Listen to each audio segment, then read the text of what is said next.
Good evening everyone, we are group 10 presenting the academic presentation. Next. This is the objectives of academic presentation. First is the adapt the awareness of audience and context in presenting ideas. Next is convey ideas through oral, audiovisual, and or web-based presentation for different target audience in local or global setting by using appropriate registered. Next. In academic presentation, it's to be an effective presenter, you must also be well prepared in terms of oral public speaking factors such as observing time, limits, making eye contact with your audience, engaging the audience attention and daily life. Next, the presentation of visual aid is always depends on your topic and the nature of conference. Example, you will present a report about history. The design of your visual aid should be appropriate to the theme of history, such as old-fashioned pictures. Next, this is the part of incorporating visual aid. First is the visual aid should be synchronous with your presentation. Your presentation from start to beginning always start from the beginning of presentation using introduction and end of our conclusion and recommendation. Explain your visual. In visual, you must explain everything written in the visual aid, not just like a reading it. Slide. Next is the slide should contain the important points. Do not include unnecessary thing in your presentation thing. Next is the text should be legible. Each text must be legible and no more than 2 font style using in presentation. Next. In overall, the visual aid is used. In overall, the visual aids of your presentation should be simple, consistent, and contain the high quality image. Next. So, most of the presentations at present are delivered from notes, which typically takes bullet lists, outlines, or few verbatim passages. So, most presenters today deliver their presentations by referring to brief notes like bullet lists, outlines, or a few word for words excerpts rather than reading from a full script. And this is the other part of presentation delivery. Next, keep your content simple and straightforward, and make sure that whatever you're writing or saying is easy to understand and doesn't have any complicated or confusing parts. It's like making sure your message is clear and easy for anyone to acknowledge without having to think too hard about it.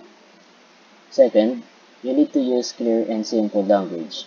When delivering your presentation, you should communicate in a way that's easy for everyone to understand and avoid using complicated words or phrases, and try to be straightforward in your message.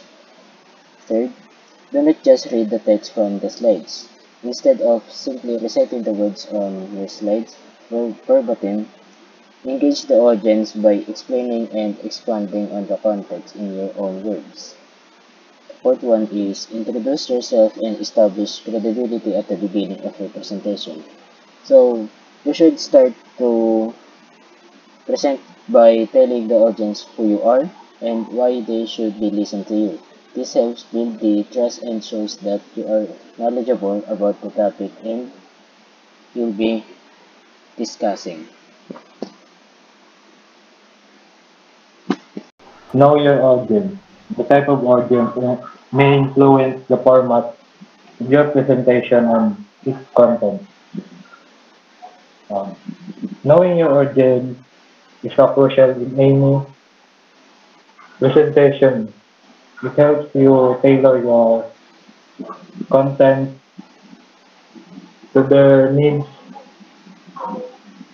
and interest. It can help you what they want to get out of it and help you structure your presentation in a way that meets their expectations. Adhere to the time limit. Before preparing the materials for your presentation, you have to know how much time you are given to present. Usually, presentations are allotted around 20 to 30 minutes. This just means that before you start making your presentation, it is important to know how much time you have because most presentations usually last about 20 to 30 minutes. So for example, if your teacher tells you that you have 25 minutes to present, you should plan your presentation to fit within that time. And the next is, furthermore, be prepared for unexpected occurrences like last minute changes. Now, because sometimes there can be last minute changes to the schedule. Like be prepared for these unexpected events. For example, is if your if your presentation time is suddenly reduced to 15 minutes, you should know which part you can shorten or skip without losing the main pieces or losing the main points. And that's basically what's adhere to the time limit is all about.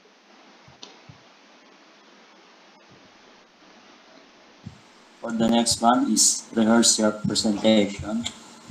Rehearse your content to familiarize with it. So it's crucial to practice your content so you can become familiar with it. Then you can answer whatever question that comes. Record your practice to review on what need to be improved.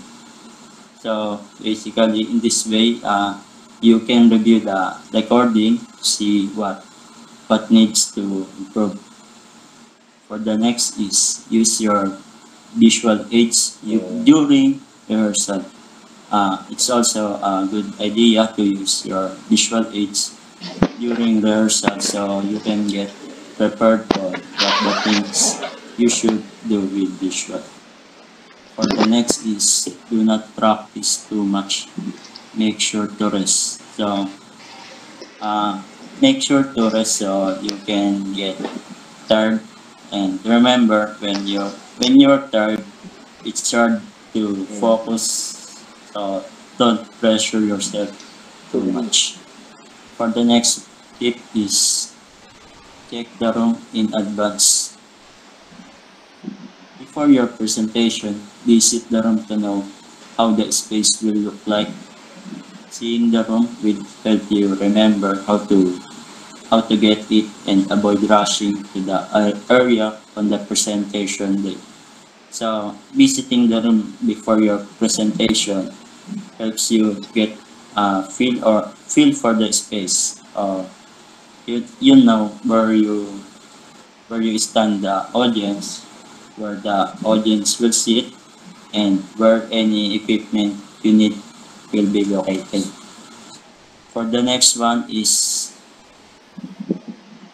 use transition words. Make use of transitional words and phrases to give your presentation a smooth look.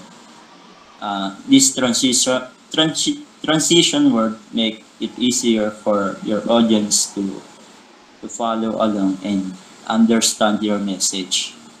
Words like first, next, in addition, and finally is the example of transition word that you can use in presenting. For the next one is question and discussion. If you are asked a question and do not understand it, ask the person to rephrase the question. So if someone asks you a question and you don't understand it, it is okay to ask them to rephrase it. You can say something like, could you please rephrase that question, uh, which helps ensure you understand what they're asking, so you can give a good answer. For the next one is reported by Rebellious. The next is ensure that the closing is natural. To end the session, you have to ask the audience if they have any more questions. Give them your contact information and mention that they can reach you. So he said that after speaking or presenting, it should be smooth and natural. After you present or speak, you have to thank people, especially those who listen to your presentation on stage because it's like they're giving you a sign of gratitude because they listen to you. After that, you're supposed to go down to the stage with confidence. Don't suddenly leave or run.